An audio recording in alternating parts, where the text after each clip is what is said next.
First, I'd like to introduce the two biggest Cassandra Clare fans in the room, Jodi Picoult and her son, who is also a middle school math teacher, Kyle. Jodi Picoult is an award-winning New York Times bestselling author of 21 novels, including her young adult novel, Between the Lines, which was co-written with her daughter, Samantha Van Leer. 4 of her books have been turned into television movies, and one of her most notable novels, My Sister's Keeper, was made into a big screen release starring Cameron Diaz. This evening, Ms. Picoult will be interviewing young adult author Cassandra Clare. She is the award-winning best-selling author of the Mortal Instruments series, as well as the Infernal Devices and the upcoming Dark Artifices and the Bane Chronicles series.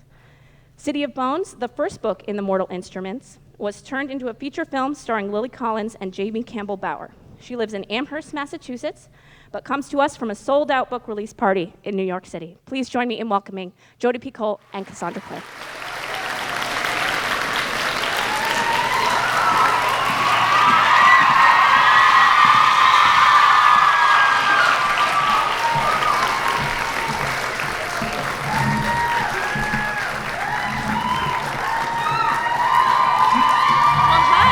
Excited crowd tonight, huh? Well, I am so excited to be here with Cassie Clare and also with my son, Kyle. I'm going to tell you why I'm here, also why I'm dressed for battle, as you can see. Last summer, Kyle, who is a middle school math teacher, and I decided that we were going to have our own little book club, a little young adult book club together, and we were going to pick a whole bunch of series and start reading them. And so we did, and we read a few books, and then we read the first book of the Mortal Instruments series. And then we read the second one, and the third, and the fourth, and the fifth, and we just kept going because we could not stop. And I really think we read all the books in, 5 days or something like that. We just could not put them down. And I became an enormous fan, and like you, I have been waiting for the last book in this series. Unlike many of you, I've already read it. So I'm not going to give any spoilers tonight, but we do have some questions for Cassie, and then we've got some questions from you guys, which we'll get to ask. And then I hear you're going to have a chance to win some cool swag with some trivia questions. So first of all, I would like to welcome Cassie, who is now living in England and who has made the trek over here to see you guys. And she's not doing a lot of U.S. events, so you don't know how lucky you are, to tell you the truth. Yeah, give her a hand.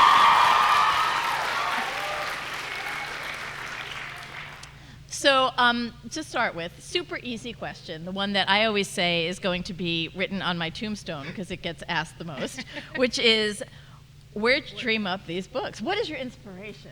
I don't like the way that's phrased, but where did you dream up these books? And did you have, especially for this series, was it all plotted out in your head before you started writing? I got the idea for this series when I was in a tattoo parlor in New York. And I know, it sounds really seedy, but I had a friend who was a tattoo artist, and she brought me there. She was trying to convince me to get a tattoo. I was a little dubious, and she showed me her flash book of art, and she had all these sort of really beautiful designs that look a lot like this.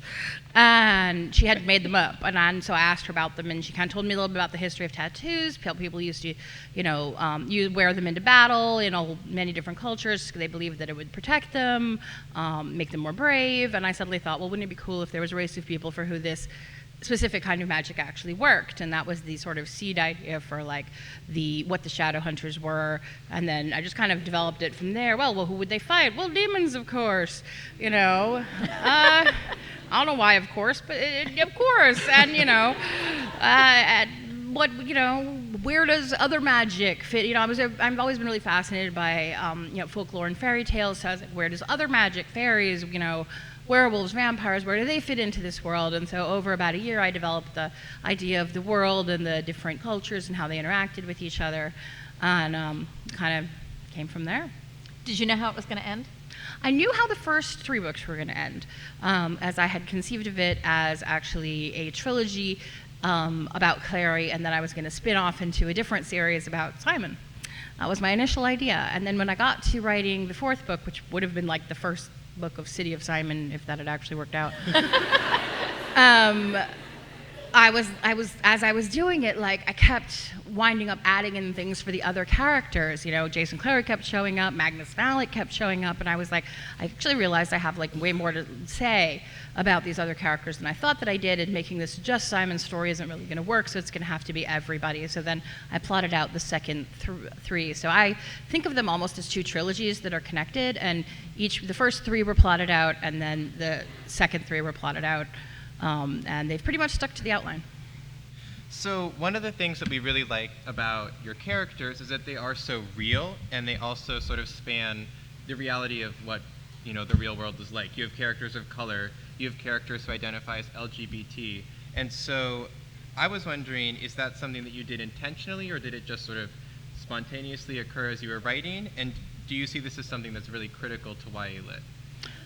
It definitely was something that just occurred as I was writing, because as I was writing, I just thought, you know, I should reflect the world as, you know, I think one of the things that's actually most important, even when you're writing fantasy specifically, is to have the makeup of the characters reflect the, you know, people as they actually are, and the world as it actually is, because otherwise, you know, it's much harder for people to buy into the magical part of the world if the people part of the world doesn't work. And I was like, how is there in New York with no people of color, no gay people?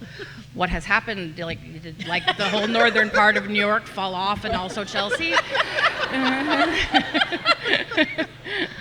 So I literally was just like, I write, you know, I'm writing the New York that I know, and the makeup of the city as I know it, and I wasn't as familiar with the landscape of YA at the time, and I didn't realize that, you know, that was a thing that was actually not that usual.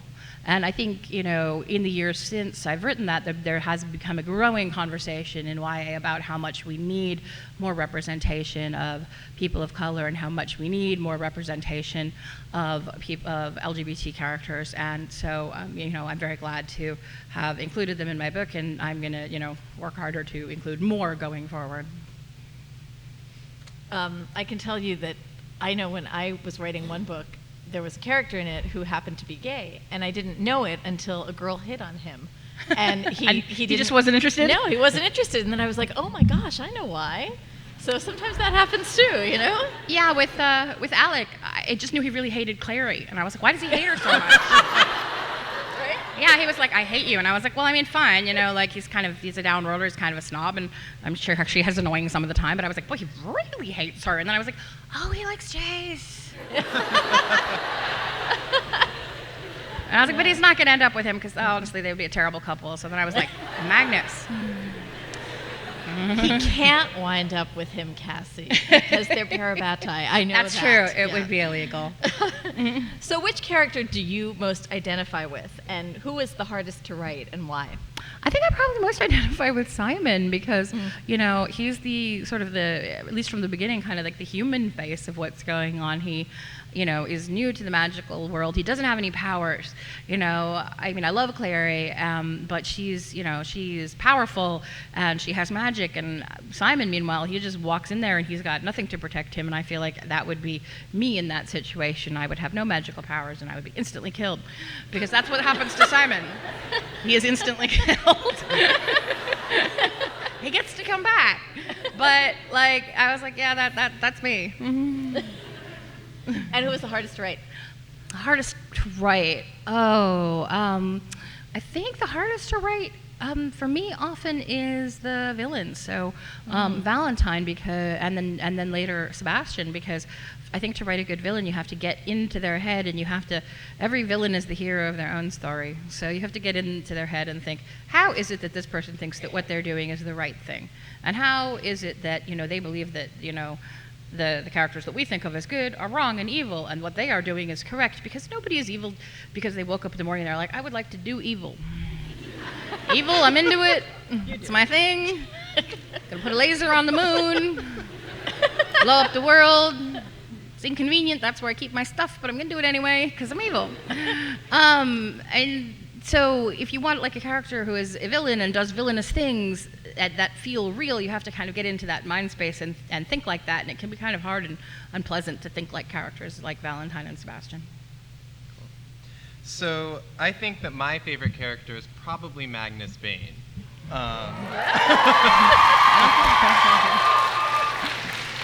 because I think literally everything he says and does is just incredibly over the top, and I wish you could just write Magnus all the time. Well, And There are the Chronicles. right. That's true. Yes. And I also find his relationship with Alec really interesting because the fact that he's immortal and Alec is not ends up becoming sort of the end of that relationship because of a lack of trust. So I was wondering, what is your favorite relationship from your series, and why is it your favorite relationship? Oh, that's really difficult. Does it have to be a romantic relationship? No. We're easy. Okay. I was like, I mean, I love writing Magnus and Alec, and I love writing Clary and Jace. I love writing Simon and Isabel. It'd be really hard for me to pick which one was a favorite, but I actually really love, it may sound bizarre, I love writing friendships. And so for me, Clary and Simon, actually, just developing their, like, you know, the fact that he loves her at first seems like, you know, they're stumbling block to their relationship, and that, like in many love triangles, you know, she'll pick Jace and kind of her relationship with Simon will be destroyed. And instead, I think, you know, the fact that she was sort of his first crush wound up making their relationship stronger. And I think over the course of the books, they have, you know, their friendship has become a really strong thing. And Simon is in part based on my own best friend. So I think that, you know, I have a lot of feelings about the fact that they're, you know, such good friends and they would do so much for each other. Okay, so let's talk romance for a second. So when I was reading this series, I did something I have never, ever done in my life, and I'm old. And I was left hanging believing that Clary and Jace were brother and sister. And I Googled. I know. didn't. No, he did not. He did not.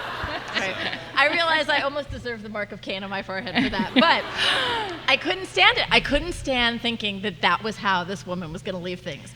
And I remember thinking that is the bravest thing I have ever seen done in YA literature, because it's really not very cool, you know?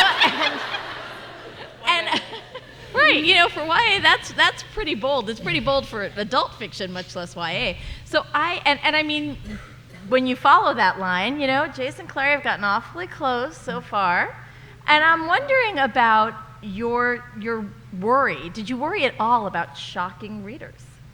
I did, but like, I guess I had, you know, been doing a bunch of reading, and I had been reading kind of romances to learn about the structure of romances. And one thing that really drives me nuts is when there's a romance that's forbidden, but it's forbidden for like a really dumb reason. Like, you know, our romance is forbidden because, yeah, I'm trying to think of something without actually insulting any real books. You know, but like, our romance is forbidden. We live in a dystopian society where people who like cats can't be with people who like dogs. And I'm like, really? You know? Those Montagues and Capulets. I mean, you know, they do eventually that's good forbidden love, but like, I had run into a lot of like situations where I felt like, well, I don't really buy that this romance is forbidden, you know? Like, I feel like if they just made a little bit more effort, they could make it work. And I was like, but, and then I was watching a series on TV called Brothers and Sisters, and it was a BBC documentary about siblings who had been separated and adopted out to different families and had met each other later on in life and fallen in love. And I There thought, was an entire series about this? yes, because it happened to like 4 different like couples, and so they followed each couple to see what happened to them. It was kind of mind-boggling. I was like, I like called my boyfriend and I was like, you have to see this. It's so weird.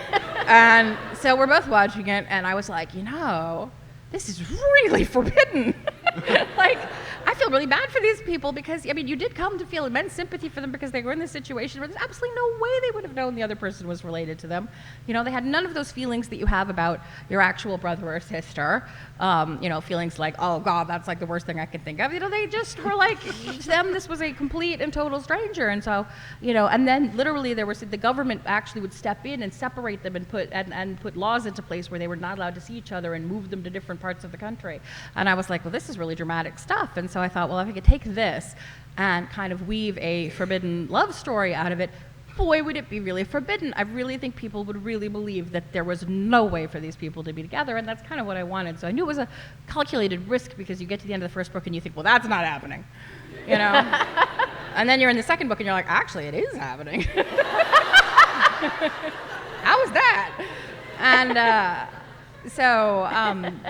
mean, the thing is, you Googled, but there were a lot of people who were reading those books. There was no Google because the third book hadn't come out yet. And I remember I was in Arizona, and I was doing an event, and the person who owned the bookstore, changing hands, was like, "There's a phone call for you," and I was like, "Okay."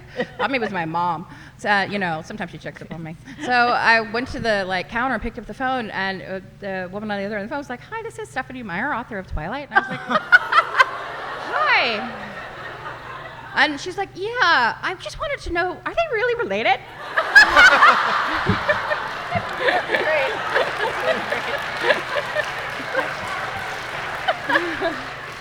It's really funny. And did you tell her? Yeah, I broke. I couldn't believe it. I was so freaked out that it was her. I was like, no. Really funny.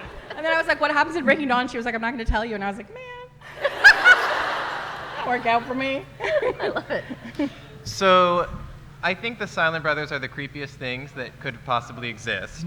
And because you actually wrote them into a book, I really want to know, like, what are your nightmares about? If this is something that's real and you can imagine in daylight, what would be something that happens unconsciously?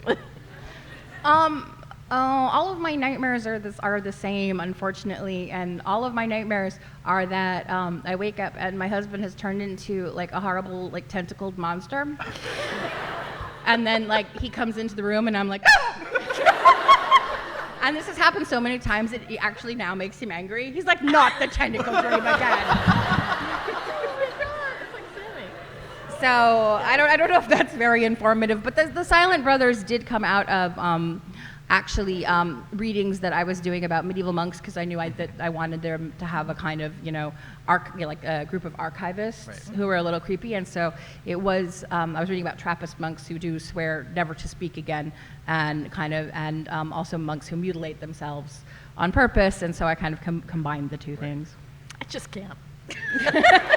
Tentacles.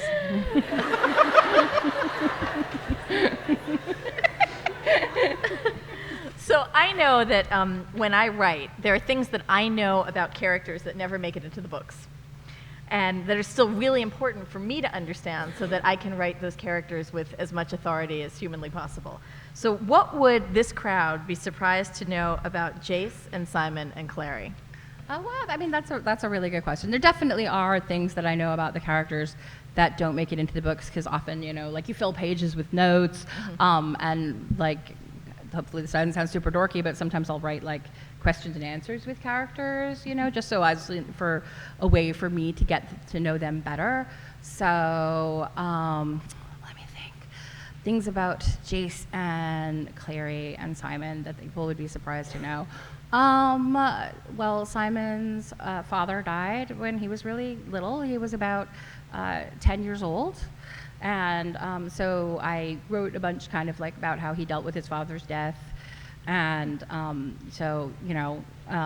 I wrote a section in the book where, like, he would dream about his father every night until the point where he could no longer remember exactly what he looked like or the color of his eyes. It was really sad and it made me cry. And then as for Jace, I'm trying to think of things that would surprise people about Jace. I'm not sure anything about Jace would surprise anybody. But I always thought about who the servants were in the house that took care of him when he was growing up with Valentine, because Valentine's obviously not going to, like, sweep, like, run the vacuum cleaner. So I decided that they were ghost servants, and so I wrote all this stuff about kind of the relationship that Jace had with the only other people that he grew up with, who were these ghosts that would talk to him, and that was why I mentioned in the Clockwork series that Will could talk to ghosts, because I thought that probably it was a thing that all the Herondales were able to do a little bit, is talk to ghosts, and so I wrote a bunch about how Jace's sort of relationship with those ghost spirits, and what it was like for him then to leave and go and live with the Lightwoods and talk to the living instead of the dead, but that he missed them, as they were the ones that he grew up with. So, other than the Voyance rune, which you get as a child, if you could have one rune, what would it be and why? Obviously, we did not answer that because we took way too many. We were really into it today. Yeah. So, yeah. I like Fearless, because I feel like, having the Fearless rune it's not supposed to make, it makes you a little crazy, admittedly, in the book, because you're not afraid of anything, but then I also think, it's a good question to ask yourself, what would I do if I wasn't ever afraid of failing? And so if you had the Fearless rune, you could do anything. So what would you do? Oh, I think I would skydive. I've done it. Yeah, how was it? I was really young, and it was really cool, actually. I did it up in Maine, and I was 18 years old. I was in college, and I called my parents after I did it. Yeah, the thing is, I'm not actually afraid of jumping out of the plane. I'm afraid of my mother. Yeah. Well, but the thing is, I'm terrified of heights. I'm seriously paralyzed by heights. Really bad. Yeah. And the kids make fun of me, if I'm on a tall staircase. But and you I'm skydived. No, you but can that's do what my it. husband says. He says, "How did you jump out of a plane?" I said, "I didn't really jump. I was kind of blown out." So they're like, "No." So last question from us before I turn to reader questions. Was it really important to you to show a female role model like Clary, who isn't, all apologies to your phone friend, a dish rag like Bella Swan, who's waiting to be rescued?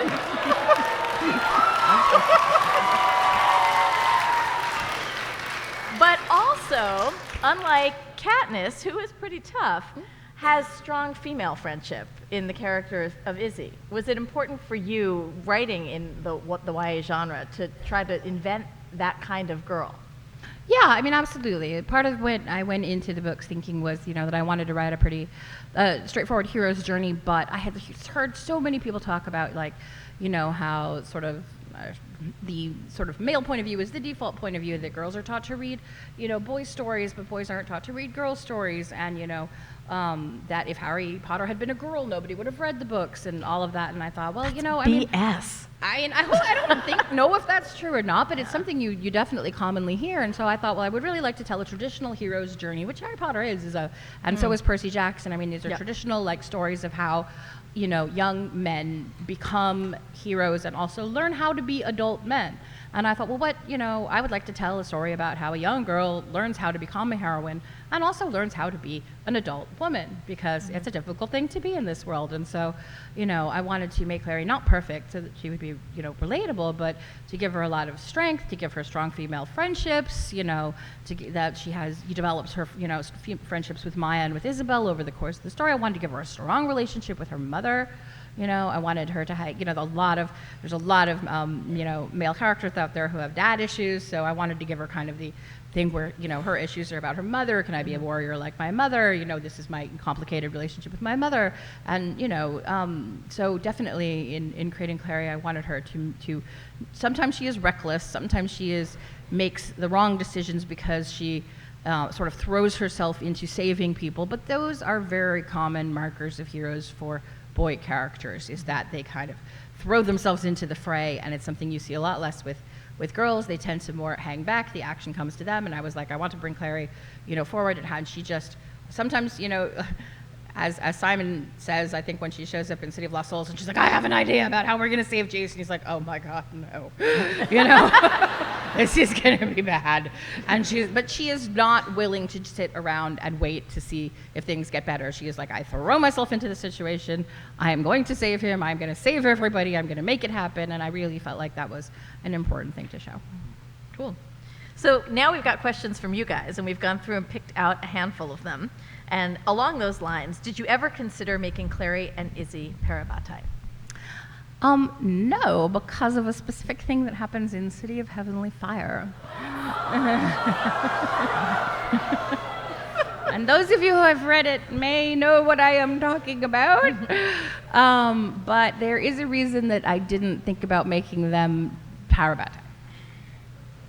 Don't you love when you get an answer like that? I know, that it's so answers annoying. Absolutely nothing. So who would win in a fight, Valentine or Sebastian? A cage match, Valentine and Sebastian. It's like WWF wrestling. I know. Oh man. I think Sebastian would probably win. He's like stronger, and Valentine trained him, so he knows all of sort of Valentine's moves. So I think Sebastian would probably win.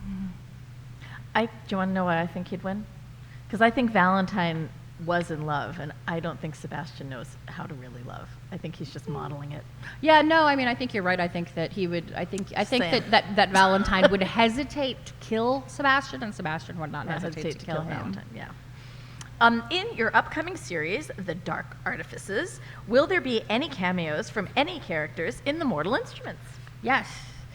There will be cameos, and you'll get to see, because it's set 5 years later, that the ages of the characters from the Mortal Instruments are bumped up a little bit, so we get to kind of check in with them and see who's married, see what jobs they have, see who's broken up, see whatever's going on, and I think it'll be fun to kind of check in on them when they're adults. Here's a good question. This is from Ashley. How is the cat Church still alive in the Mortal Instruments series? The cat. He's a magic cat, duh. It's a great cat. My favorite theory about City of Heavenly Fire that I came across was that Church was actually Tessa from Clockwork Angel. And that Tessa had shapeshifted into a cat in order to keep an eye on Jace. Awesome. And I guess it was like, my husband was like, so what, she just like really wants to poop in a box and now is her chance. And that finally at the ultimate battle against evil, Church would just like explode into a huge version of Tessa and take out all the bad guys. And I was like, that's so awesome. I wish I had thought of that, but it's too late.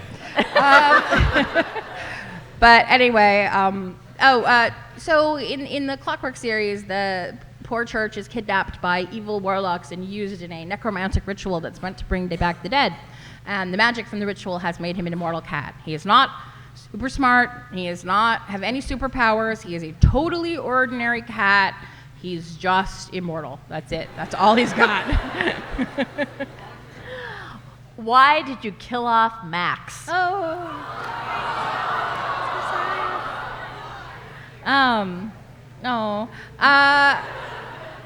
I do feel very sad often killing characters. Basically, Max died because I wanted to show in City of Glass the cost of war, that war doesn't just, that also to kind of underline the evil of what Valentine was doing, that he had brought war to this peaceful place, and that, war doesn't just take out those who are fighting the war, it also has collateral damage, civilian casualties, children who die. Max was sort of a symbol of destroyed innocence, and I felt like, unfortunately, he had to die in order to show, that when you fight evil, and even if you win, you do it at a cost. When you create characters, do you automatically know who's going to fall in love with who? Not absolutely always, but usually. I would say 90% of the time when I create characters, I know who they're going to eventually end up with. Every once in a while, they surprise me. There's one pairing that I can think of in City of Heavenly Fire where I hadn't planned it from the beginning, but that's it. I tell you backstage. Okay. All right. Will we ever find out what Simon's band is called? They have so many names. Yes, you find out the final name of the band in the last book. The last name they have. So this is a question for the two of you. How do you research plan and develop a new book or a series?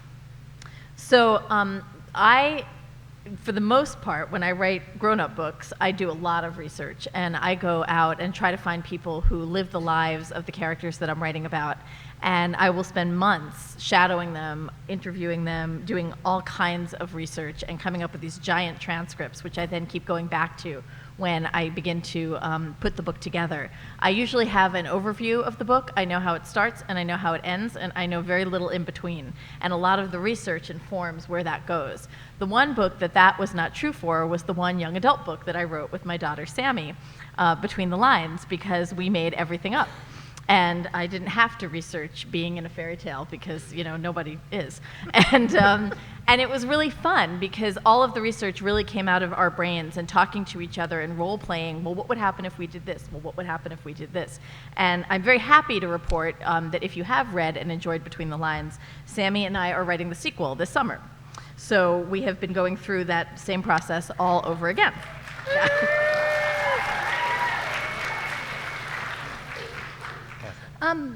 The process varies because I write half historical series and half series that are set in the modern day. And so for the historical series, there's obviously an enormous amount of research that goes into, learning about what people wore in that time period, how, what they ate, when they ate, how they traveled, there's just an incredible amount of detail that you have to learn. And usually it's like an iceberg, like about, 90% of it you never use. And there's the 10% of it that you do use, and the rest of it just sort of stays below the surface, and you know it. But I do remember I have a research assistant who is super cool, and I always ask her sort of very random questions about the books. And at one point I was like, can you get me a detailed description of what it's like to take off a lady's clothes in 1878? And she was like, okay. But I was like, I don't know, I have to get Tressa dressed, so I have to know what it's like to get her undressed too. So it was there's a lot of complicated stuff there. And then for the stuff that's set in modern day, it's a lot more sort of locational planning. They tend to move all over the world. The last book that took them to Venice and Paris and Prague, and I tragically was forced to go to all of those places. Yeah. It's tough. And research them. I am writing the wrong kind of books. Oh, why did you split Malik up?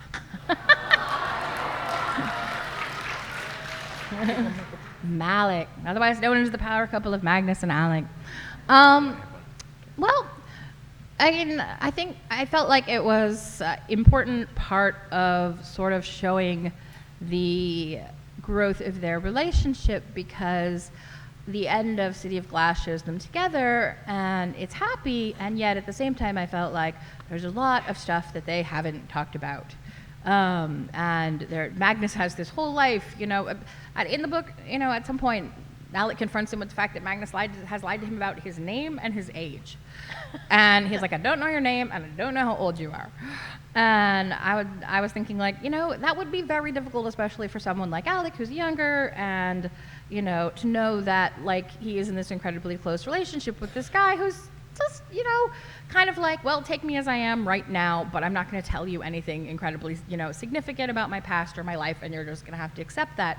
And I was like, I don't think of Alec as the sort of person who would necessarily accept that. I actually think that that's part of what makes their relationship unique and different from previous relationships that Magnus has had. Alec really pushes him to open up, but I thought, as their relationship progresses, that pushing to get him to open up is going to be difficult. I mean, relationships, go through these pressure points, and I was like, well, I can see how it's not just the fact that one of them is immortal and one of them is not immortal, which is already a difficulty in and of itself, but there are issues there of trust, and there are issues there of openness, and even if we, the reader, are going to actually get to know Magnus better, we're going to have to do it through Alec, and Alec is going to have to break through that part of Magnus that's withholding.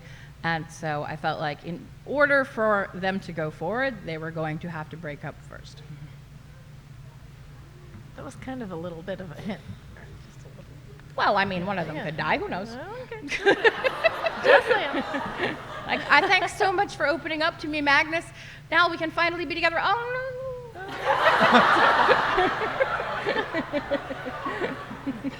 Guess you really were pretty old. Could you give us a clue as to what The Last Hours is about? Oh, The Last Hours. The Last Hours is the sequel series to Infernal Devices. Because I can't stop writing series, but I do love them. And when I was working on the Bane Chronicles, I knew I wanted to write one story that was about the this is a spoiler for the Clockwork series. I'm sorry, stick your fingers in your ears if you haven't read it. But I wanted to write one story that was sort of about what Will and Tessa's life was like when they were older and what their kids were like. So we have the story where Magnus meets their son, and everyone's like, sorry. And as I was writing it, I realized sometimes stories just sort of grow out of it. And I was sitting there writing it. My friend Sarah was co-writing it with me, and we were talking, and we got really excited. I was like, well, James is like this, and he has, this power, and then this happened to him when he was younger, and his sister's like this, and she has this going on, and then there's also Cordelia, who's Jem's cousin, and she's like this, and I was like, I sort of realized this is a series. Like, I had already a really pretty clear idea of what I wanted it to be about, because the Midnight Air is itself sort of a retelling of Great Expectations. And I was like, well, The Infernal Devices was a retelling of Tale of Two Cities. And I was like, Great Expectations is actually my favorite Dickens novel. And I was like, I really, really kind of, want to do this on a bigger canvas. So Last Hours covers the generation after the Infernal Devices, Will and Tessa, Jem, Cecily, Gabriel, Gideon, Sophie. They're all sort of the adults in this book. And the story is about their kids and the relationships between their kids. Awesome. Well, we do have a little trivia game for you, but before we load that off, I would like you to join me in thanking Cassie for telling us everything she just did.